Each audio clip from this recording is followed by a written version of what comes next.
బీసీవాదం బీసీవాదం బీసీవాదం BC Shaktiman K Kondalarao, BC మిత్రుల convener K Kondalarao.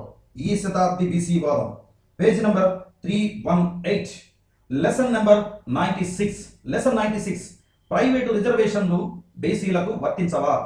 Title: private రిజర్వేషన్లు బీసీలకు వర్తించవా.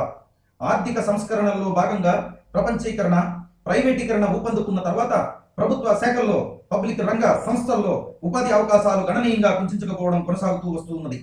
పబ్లిక్ రంగాల్లో రిజర్వేషన్లు పొందుతున్న వర్గాల నిరుద్యోగ యువతను ఈ పరిస్థితిలో ఎంతో ఉక్కిరిబిక్కిరి చేస్తూ కుంగదీస్తుంది. ఆర్థిక సంస్కరణలో భాగంగా ప్రపంచీకరణ, ప్రైవేటీకరణ ఊపందుకున్న తర్వాత ప్రభుత్వ శాఖల్లో, పబ్లిక్ రంగ సంస్థల్లోనూ ఉపాధి అవకాశాలు గణనీయంగా కుంచుకుపోవడం కొనసాగుతూ వస్తున్నది. పబ్లిక్ రంగంలో రిజర్వేషన్లు పొందుతున్న వర్గాల నిరుద్యోగ యువతను ఈ పరిస్థితుల్లో ఎంతో ఉక్కిరిబిక్కిరి చేస్తూ కుంగదీస్తూ ఉన్నది. ఈ రిజర్వేషన్లను ప్రైవేటు రంగానికి కూడా వర్తింపు చేయాలనే డిమాండ్ 1996లోనే ప్రారంభమైన ఇప్పుడు అది దేశవ్యాప్తంగా చాలా బలంగా ముందుకు వచ్చింది. ఈ మధ్య జరిగిన ఎన్నికల సందర్భంగా రాష్ట్రంలో తెలుగుదేశం, జాతీయ స్థాయిలో కాంగ్రెస్ ఈ అంశంపై తమ వైఖరిని తమ పార్టీ మేనిఫెస్టోల సందర్భంగా వెల్లడించాయి. ప్రైవేటు సంస్థల్లో రిజర్వేషన్లు అమలు చేయాలని కేంద్రాన్ని గట్టిగా కోరాలని మొదట్లో ప్రకటించిన తెలుగుదేశం ఈ అంశంపై జాతీయ స్థాయిలో ఇంకా చర్చ జరగాలనే కుంటి సాకు చెప్పి చివరికి మేనిఫెస్టోలో చేర్చకుండానే చేతులెత్తేసింది. అయితే కాంగ్రెస్ ఎంతో ఆశాజనకమైన తమ ఉద్యోగ కల్పన విధానాన్ని మేనిఫెస్టోలో మార్చి నెల 22న ప్రకటించుకుంది. దళిత, ఆదివాసీల, ఇతర వెనుకబడిన తరగతుల, మత, భాషాపరమైన అల్పసంఖ్యాక వర్గాలకు అన్ని రంగాలలోనూ ముఖ్యంగా విద్య, ఉద్యోగ రంగాలలో సంపూర్ణ సమానత్వాన్ని కల్పించడం తమ లక్ష్యంగా చెప్పుకోవడమే కాక తమ పార్టీ అధికారంలోకి వస్తే ప్రతి ఏటా 1 కోటి ఉద్యోగాలు కల్పించి ప్రతి కుటుంబానికి కనీసం 1 ఉద్యోగం ఇస్తామని, ప్రైవేటు రంగంలో ఎస్సీ, ఎస్టీలకు రిజర్వేషన్లు కల్పిస్తామని వాగ్దానం చేసింది. దరిమిలా కాంగ్రెస్ నాయకత్వాన్ని ఏర్పడిన ప్రగతిశీల ఐక్యకూటమి యూపీఏ కేంద్ర ప్రభుత్వం మే నెల 27న తమ కనీస ఉమ్మడి ప్రణాళిక సిఎంపి లోను ఇదే విషయాన్ని ప్రకటించింది. జూన్ 7వ తేదీన పార్లమెంటు ఉభయ సభలను ఉద్దేశించి రాష్ట్రపతి చేసిన ప్రసంగం ద్వారా, జూన్ 24న ప్రధాని దేశ ప్రజలను ఉద్దేశించి చేసిన ప్రసంగం ద్వారా ఎస్సీ, ఎస్టీ వర్గాలకు ప్రైవేటు రంగ రిజర్వేషన్ల విషయంలో కేంద్ర ప్రభుత్వం తన సానుకూలతను పునరుద్ఘాటించింది. ఈ మధ్యలో పారిశ్రామిక ప్రముఖులు, ప్రతినిధులు రకరకాల సాకులతో ఈ రిజర్వేషన్లపై స్థూలంగా తమ వ్యతిరేకతను బలంగా ప్రకటిస్తూనే ఉన్నారు. దినపత్రికల్లోనూ, ఎలక్ట్రానిక్ మీడియాలో కూడా తరచూ ఈ అంశంపై చర్చలు జరుగుతూ ఉన్నాయి. పైన ఉదహరించినటువంటి ప్రకటనల్లో గాని, ప్రసంగాల్లో గాని, చర్చల్లో గాని ప్రైవేటు రంగ రిజర్వేషన్లలో ఈ దేశ జనాభాలో సగంపై ఉన్న ఇంచుమించు దళితుల స్థాయి బతుకుతున్న బీసీలకు చోటు లేకపోవడమే విడ్డూరంగా ఉంది.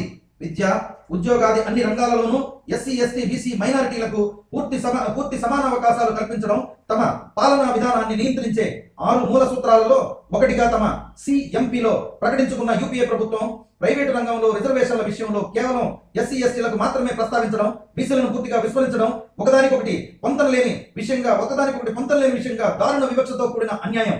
ప్రైవేటు రంగంలో బీసీలకు రిజర్వేషన్ల ద్వారా చోటివ్వకుండా ప్రతి కుటుంబానికి కనీసం 1 ఉద్యోగం ఎలా వీలవుతుంది?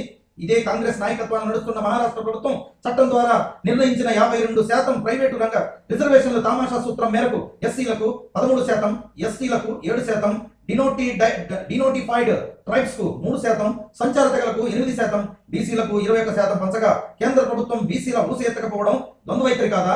ఎలక్ట్రానిక్ మీడియాలో ఈ విషయం మీద జరిగిన చర్చల్లో బీసీ కోణాన్ని సృజించని యాంకర్లను, మోడరేటర్లను అర్థం చేసుకోవచ్చు. దళిత కోణం తప్ప బీసీ ఊస ఎత్తని పూలే అంబేద్కర్ వాదులైన దళిత నాయక ప్రముఖుల్ని కూడా తప్పుపట్టలేం.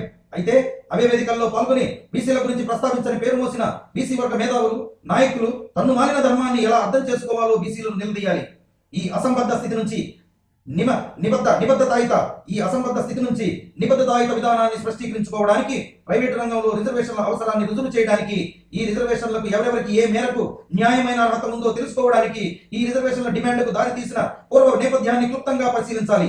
హిందుత్వం వేలాది సంవత్సరాలుగా ఒక ధర్మంగా పోషిస్తున్న కుల వ్యవస్థ ద్వారా వివిధ సామాజిక వర్గాల మధ్య నెలకొన్న విపరీత అంతరాలకు తాత్కాలికంగా, పాక్షికంగా పరిష్కారంగా రాజ్యాంగంలోని ఆర్టికల్ 16/4 ద్వారా ప్రభుత్వ ఉద్యోగ రంగాలలో 1950 నుంచి రిజర్వేషన్లు ప్రారంభమయ్యాయి.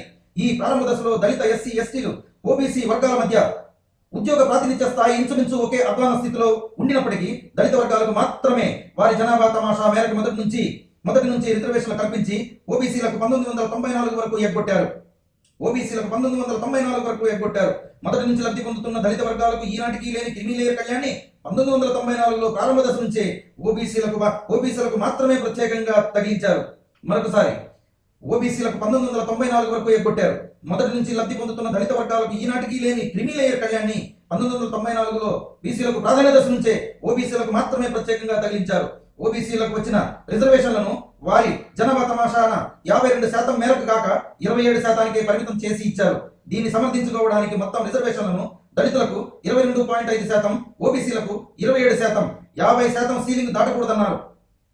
రిజర్వేషన్ల అర్హతకు రాజ్యాంగంలో చెప్పిన కొలబద్ద ఆ వర్గానికి తగినంత ప్రాతినిధ్యం లేకపోవడం అయినప్పుడు తమాషా ప్రకారం రిజర్వేషన్లు ఇవ్వాలని రాజ్యాంగం ఉద్యోగ రిజర్వేషన్ల విషయంలో చేసినప్పుడు సీలింగ్ మేరకు ఉన్న 50% రిజర్వేషన్లను రెండు వర్గాల మధ్య వారి జనాభా శాతాలకు అనులోమ నిష్పత్తిలో వారికి ఇంతకు ముందు దొరికిన ప్రాతినిధ్య స్థాయికి విలోమ నిష్పత్తిలోనూ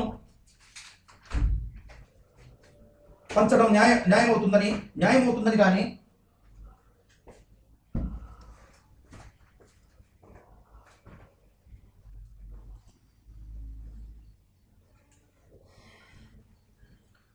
ఆ వర్గానికి తగినంత ప్రాతినిధ్యం లేకపోవడం అయినప్పుడు తమాషా ప్రకారం రిజర్వేషన్లు ఇవ్వాలని రాజ్యాంగం ఉద్యోగాల రిజర్వేషన్ల విషయంలో చేసినప్పుడు సీలింగ్ మేరకు ఉన్న 50% రిజర్వేషన్లను ఆ రెండు వర్గాల మధ్య వారి జనాభా శాతంకు అనులోమ నిష్పత్తిలోను వారికి ఇంతకు ముందు దొరికిన ప్రాతినిధ్య స్థాయికి విలోమ నిష్పత్తిలోను పంచడం న్యాయమవుతుంది కానీ ఒక వర్గానికి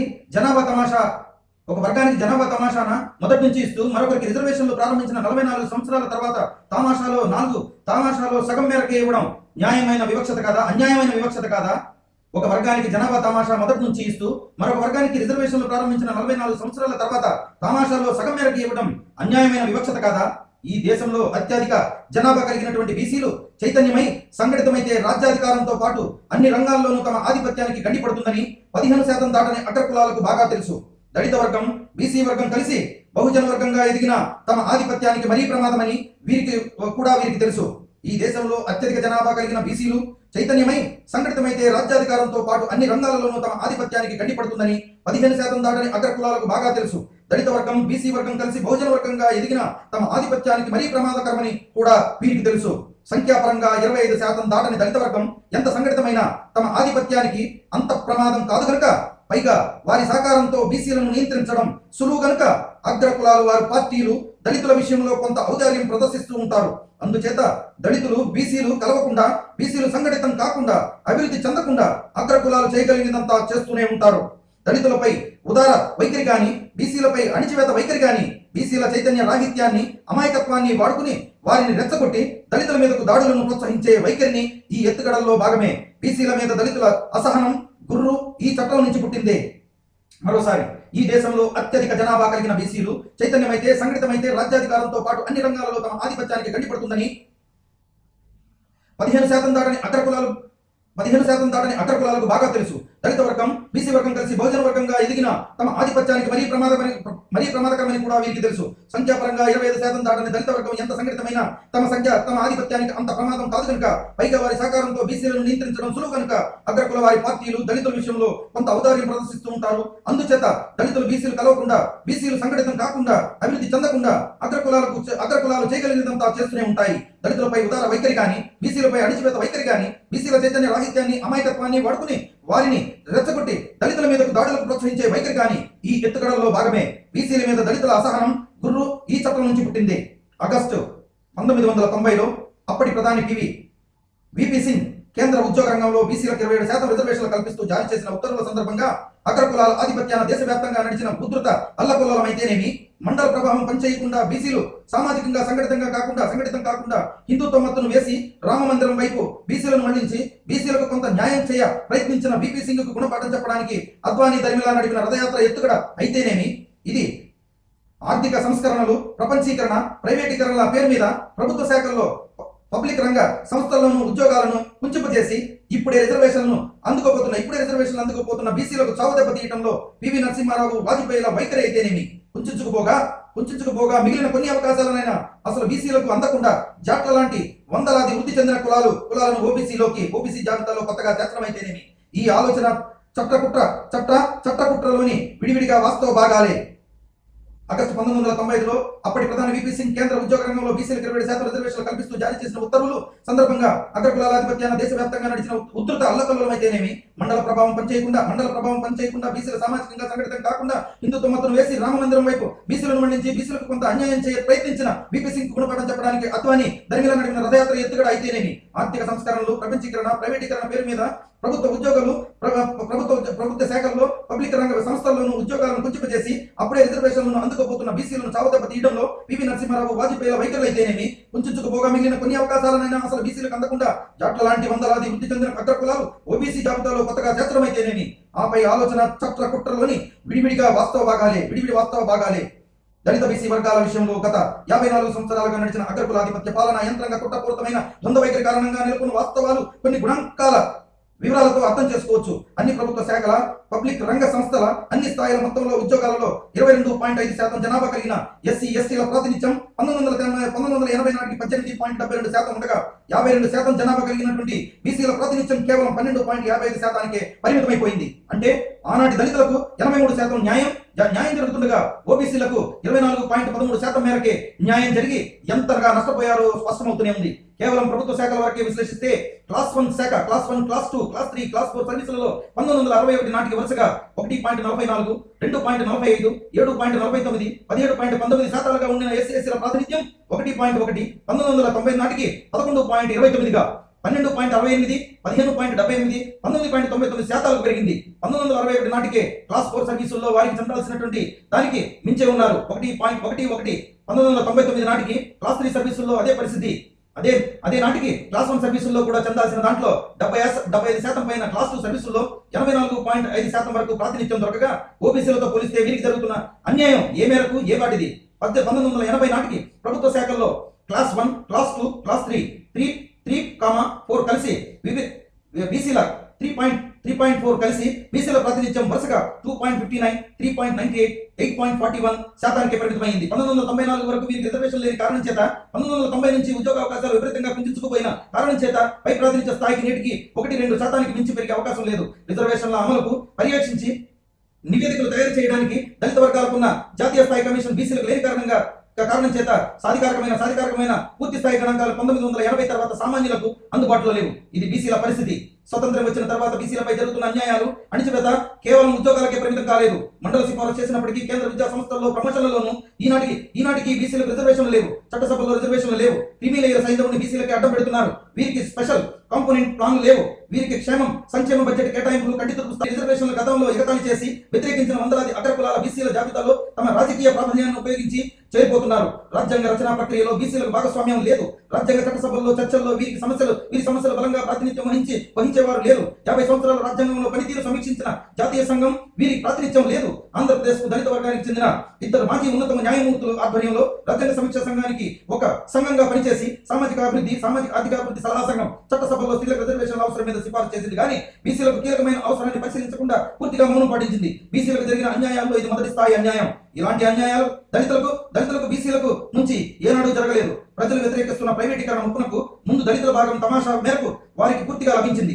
ఇప్పుడు బీసీలకు కేంద్రంలో రిజర్వేషన్లు లేవు. వారి ప్రాతినిధ్య స్థాయి అట్టడుగున ఉంది. ప్రైవేటీకరణ ద్వారా దళితులు నష్టపోతున్నారు. అంతకంటే ఎక్కువే నష్టపోతారు బీసీలు నష్టపోతారు. ప్రైవేట్ రంగంలో రిజర్వేషన్లకు ప్రథమ అర్హత బీసీలది, ఆ తర్వాతే దళితులది అని ఒక అభిప్రాయంగా కాక హేతుబద్ధవాదనగా చెప్పడానికి ఇంతవరకు ఉటగించిన వాస్తవాలు విశ్లేషణ చాలు. అయితే బీసీలకు పూర్తిగా మినహాయించి ప్రైవేట్ రంగ రిజర్వేషన్లు దళిత వర్గానికి పరిమితం చేసే విధంగా ముందుకు వెళ్తున్న కేంద్రం ప్రభుత్వ వైఖరి వాస్తవాల పునాదిగా గల తర్కానికి నిలబడే విధానం ఏది ఆధారంగా లేదు.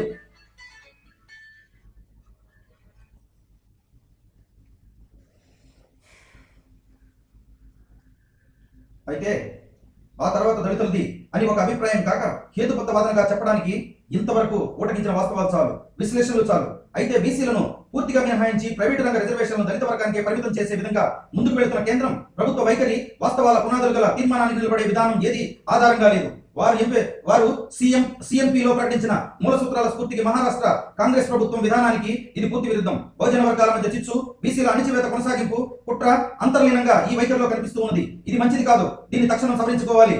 దళితులకు బీసీలకు వారి జనాభా ప్రతిపాదికన ఉద్యోగ రంగంలో ప్రస్తుతం ఈ వర్గాలకున్న ప్రాతినిధ్య స్థాయి పరిగణలోకి తీసుకుని మొత్తం 50% తగ్గకుండా ప్రైవేటు రంగ ఉద్యోగాలలో రిజర్వేషన్ల చట్టం ద్వారా కల్పించాలి. దీనికి రాజ్యాంగం ఏ విధంగానూ అడ్డురాదు.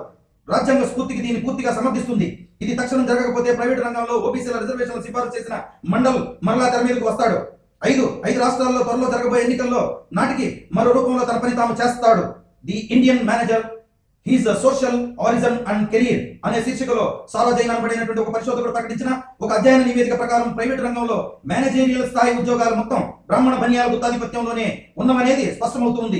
ఈ నివేదిక ప్రకారం ఈ స్థాయి ఉద్యోగాల్లో బ్రాహ్మణులు 41%, బనియాలు 43%, జాట్లు పటేళ్లు కలిసి 14%, ఓబీసీలు 8%, ఇతరులు 1.2% ఆక్రమించుకున్నారు. బీసీలకు, దళితులకు ఈ రంగ రిజర్వేషన్ల ఆవశ్యానికి ఈ పరిస్థితి అర్థం పడుతుంది. మెరిట్ వ్యాపారంలో పోటీకి నాణ్యమైన ఉత్పత్తి లాంటి వాదనలు, ఈ రిజర్వేషన్ వ్యతిరేకించే అగ్రకుల స్వార్థపరులు చెప్పే అవాస్తవమైన కుంటి సాకులు ప్రైవేట్ రంగంలో చెప్పుకోదగిన ఏ కర్మాగారాన్ని పరిశీలించినా అక్కడి ఉద్యోగ వర్గం ముఖ్యంగా సూపర్వైజర్ నుంచి పై స్థాయి వరకు యజమాని కుటుంబానికి, కులానికి చెందిన వారే అత్యధికంగా ఉండడం కనిపించే వాస్తవం. మెరిట్ మెరుగైనది. ఉత్పత్తి వాదాలతో దీన్ని సమర్థించుకోవడానికి వీలవుతుంది. దేశ సంపద, వనరులు, వివిధ రంగాల్లో అవకాశాల భాగస్వామ్యంలో వివిధ వర్గాల మధ్య సహేతుకమైనటువంటి సమతుల్యమైనటువంటి సామాజిక సామరస్యానికి పునాది అవుతుంది. ఏ ఒక వ్యవస్థ మీద ఏ ఒక వర్గం గుత్తాధిపత్యాన్ని ప్రజాస్వామ్య స్ఫూర్తి సహించదు. ప్రజాస్వామ్యానికి కులం తలకవలసిందే. దబాయింపు ముసుగులో దాక్కోవడానికి ఎల్లప్పుడూ వీలు కాదు. గుర్తుంచుకోండి, బీసీలు నిద్రలేవండి. ఈ శతాబ్ది బీసీ వాదం. సంకలనం కె కొండలరావు, వార్త ఆంధ్రజ్యోతి, 4/7/2004. ఈ శతాబ్ది బీసీ వాదం, పేజ్ నంబర్ 322.